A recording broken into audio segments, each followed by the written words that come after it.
monstruos han sido protagonistas de canciones de rock and roll, pero sin duda Frankenstein, la criatura protagónica del libro homónimo de Mary Shelley, es la que más ha trascendido, tanto que cuenta con muchos descendientes. A 200 años de su publicación, Julia Santibáñez viene a platicarnos de Frankenstein, el bisabuelo de The Walking Dead, en el lado B de la cultura. Bienvenida. Gracias, Bola. Ay, qué gusto que vengas a hablar de Frankenstein, porque... Fíjate que es uno de mis personajes favoritos y ahora se están cumpliendo 200 años, este año se cumplen 200 años de la primera publicación anónima, por cierto, de la novela. Entonces dije, bueno, pues tenemos que hablar de Frankenstein e introducirlo con el Vivi Hernández y los monstruos. Pero bueno, antes de entrar propiamente a la novela, muy brevemente hablar de Mary Shelley, la autora, que fue una mujer muy interesante. Resulta que ella es hija de un filósofo y novelista muy importante. Entonces su adolescencia es como muy atípica, viaja mucho por Europa, por Alemania y Suiza, y escenarios que después va a retomar en la novela. Entonces, bueno, a los 16 años se escapa con Percy Shelley, que estaba casado y que era un escritor ya reconocido. Ella se escapa con él, se da la fuga a vivir sus amores. Ajá. Y el papá no quiere saber de ella hasta que finalmente se casan. Entonces, bueno, se casan, ella tiene 2 hijos, uno de los cuales muere, y ya teniendo 18 y estando ya casada con Percy Shelley, resulta que están en el castillo de Lord Byron, un enorme poeta del siglo XIX. Todo esto ocurre en el siglo XIX. Y se reúnen a platicar historias de fantasmas. Lord Byron propone que hagan historias de fantasmas. Y entonces, ella es Mary Shelley, la que acabamos de ver. Y entonces, pues ella habla de había tenido un sueño y, en fin, plasma el sueño en una novela y la publica 2 años después, en 1818, por eso está cumpliendo 200 años. Y resulta que pues se vuelve un éxito inmediato, la publica anónimamente, no firma la primera edición, y de inmediato todo el mundo la lee, se habla muchísimo. 3 años después de la publicación se hace una primera traducción, y 2 años más tarde, o sea, los 5 de haberla publicado, ya hay una adaptación para teatro y de ahí para acá, ¿no? Hay todo lo que quieras, hay películas, por supuesto, la de Boris Karloff, ha estado Robert De Niro interpretando al propio Frankenstein, al monstruo, y ahora está cocinándose una versión con Javier Bardem. Así que bueno, ya veremos ya nada más, haciendo corajes al pobre Frankenstein. Y haciendo corajes, porque siempre sale muy enojado. Sí, siempre sale muy enojado. Entonces, bueno, pero la novela, yo de verdad quiero invitar a todos nuestros amigos que la lean, porque es de verdad impresionantemente buena. Yo tengo que confesar que la leí hace poco, hace unos pocos años, sabía de qué se trataba, pero al leerla sí dije, qué cosa, y muy en resumen, y no se las voy a spoilear, porque de verdad vale la pena leerlo, o sea, cómo lo va trazando. Es un científico en el siglo XVIII, o sea, un siglo antes de que Mary Shelley lo escriba, digamos, estaba hablando de un siglo antes, y es un científico, Víctor Frankenstein, que empieza a hacer experimentos para dar vida a seres muertos. A un cadáver. Sí, primero a seres muertos, es como su gran ambición, y entonces él dice que quiere ir más allá de la naturaleza, en fin. Entonces concibe la idea de crear un ser a partir de miembros de cadáveres. Y finalmente, después de fracasos, un día, una noche más bien, se da cuenta que el ojo amarillo de la criatura se abre y lo mira, de esa criatura que él había hecho desproporcionada y con los cachos que se iba encontrando en los cementerios y demás. Retazo con hueso. Algo así, algo así. Y entonces, pues Frankenstein, el doctor Víctor Frankenstein, está horrorizado de esta figura pues muy antiestética y gachísima, ¿no? Horrible. Y entonces sale corriendo, dice, ¿qué cosa tan horrible es esto? Y sale, huye, porque le parece espantosa la visión de este monstruo. Y cuando regresa a su casa, el monstruo ha desaparecido. Y ahí empieza realmente a ponerse interesante la cosa, porque pues el doctor está traumadísimo ante lo que ha hecho, digamos, ante este ser absolutamente horrible y repulsivo. Y entonces el monstruo, que se da cuenta de la repulsión, mata al hermano del doctor y acusan de la muerte a la criada que tenían en la casa, digamos. Entonces 2 muertes, ahí van 2 muertes del monstruo que de alguna forma el doctor siente como propias, ¿no? Como que él tuvo la culpa, pues porque es su criatura. Pasan muchas cosas que no contaré, pero se encuentran en algún punto el monstruo y el doctor, que hasta ese punto el monstruo no se llama Frankenstein. De hecho, en la novela no tiene nunca un nombre. No. Le llama monstruo, horrible, demonio, espantoso, criatura, insecto, en fin, pero nunca tiene un nombre. Bueno, se encuentran la criatura y el creador, digamos.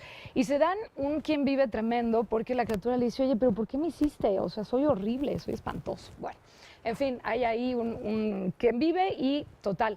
Llega un punto donde el monstruo le dice, yo necesito que tú me crees una pareja.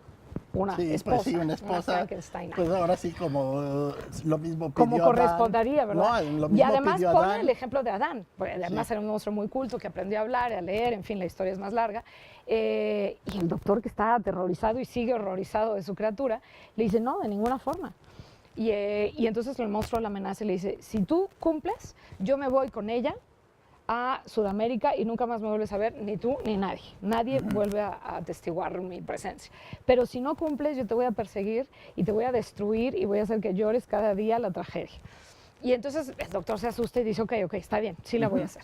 Ok, entonces se van, el doctor empieza a trabajar en hacer a esta mujer, pero tiene mucha culpa y dice, ¿cómo voy a hacer eso? A lo mejor la mujer es igualmente horrenda y odia más que el monstruo que es capaz de tanta venganza, en fin. No, mejor no. Me arrepiento porque además van a tener una raza de hijos que va a ser una peste en el mundo. Se arrepiente. El monstruo se entera y entonces lo viene a buscar y le dice, yo te voy a perseguir y voy a acabar contigo y voy a estar contigo el día de tu boda. El doctor se planea casarse con la que era el amor de toda su vida y la noche de bodas el doctor está esperando que aparezca el monstruo, se va a asomar por ahí y en eso el monstruo entra al cuarto, mata a la mujer y se va, riéndose. Y entonces el doctor decide que tiene que cobrar venganza, entonces va a buscarlo hasta el Polo Norte, muere de hipotermia y de las escenas finales de la novela es el monstruo frente al cadáver del doctor llorando y diciendo, pues ya lo maté, pero estoy igualmente solo, no me sirvió de nada. Y dice que se va a suicidar y se va. Así termina la novela. Es estrujantísima, es de veras espléndida. Yo recomiendo mucho, mucho, mucho su lectura. Esa novela que nos recomiendas, pero que además de alguna forma tiene que ver con todo el discurso que dijo precisamente Guillermo del Toro, de los monstruos nos muestran estas partes que no nos gustan de nosotros, y sin embargo siguen siendo muy humanos siempre los monstruos. Sí, ¿no? de hecho Guillermo del Toro dijo una frase tremenda a raíz de La forma del agua. Dijo, algunos encuentran a Jesús, yo encontré a Frankenstein. O sea, realmente Frankenstein fue mi salvación, porque me llevó a esta parte humana, porque sí, al leer la novela dices, ¿quién es más humano, el doctor o el monstruo? Resulta que en muchos momentos es el monstruo, el que pide comprensión, el que dice, ¿por qué me hiciste tan despreciable que todo el mundo me odia y me escupe y me golpea? Y, en fin, es de veras una gran, gran novela, muy contemporánea, y lo que dijo del Toro también fue que es una novela escrita por un adolescente, pues sí, tenía 18 años, aunque no existía el concepto de adolescencia, y por otro lado, que habla mucho de la adolescencia, que muchos adultos seguimos cargando, ese sentir que no encajas. El sentir que está uno solo, que la gente no conecta con como uno. Que no te hallas. Sí, que ¿no? se siente uno medio raro y medio monstruoso siempre, ¿no? Entonces, bueno, pues ahora que se están cumpliendo 200 años, no está de más recordar de verdad este personaje espléndido. Si quieren ver las películas, está padrísimo el cine. Hay mangas, hay obras de teatro, hay canciones, hay muchas novelas derivadas de Frankenstein, pero yo sí recomiendo ir al original porque de veras es soberbio. Yo no me la acabo de pensar que Mary Shelley lo ha escrito a los 18 años. Digo, ¿qué he hecho de mi vida? Y estuvieron los Monsters, la los serie, Monsters, donde sí, aparece el Frankenstein ya muy estereotípico, ¿no? Sí, y ya muy chistoso y muy simpático. Sí, y bastante proporcionado. Ya, ahí está. Exacto, sí, claro. Y no, bueno, el monstruo de la novela de verdad sí da terror. Mide 2,40 de altura, tiene los ojos amarillos, los miembros absolutamente desproporcionados. Mira, hasta en disfraces lo encontramos. Los miembros desproporcionados, es aterradorcísimo, ¿no? Y todo el mundo, en cuanto lo ve, grita de terror, pero además lo agrede.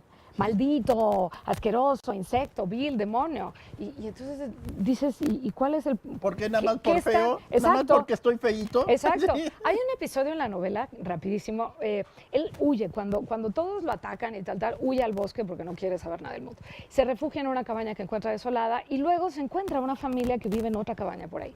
A escondidas los va viendo, se da cuenta que viene un papá con sus 2 hijos y entonces como que se va enterneciendo por la relación de esta familia. Entonces él corta leña anónimamente, no saben quién es, y se las deja ahí a la entrada de la casa y tal. Y entonces, en algún punto dice, yo quiero conocerlos.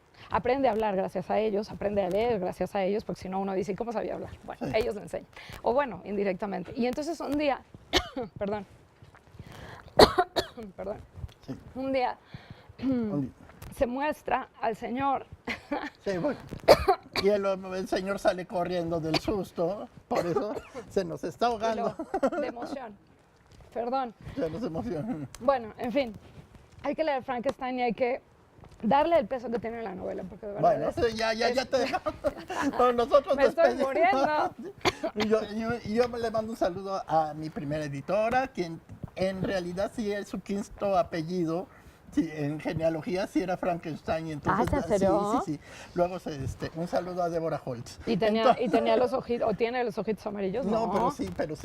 Yo conozco a Débora y no tiene los ojitos No, para amarillos. la fiesta sí es monstruoso.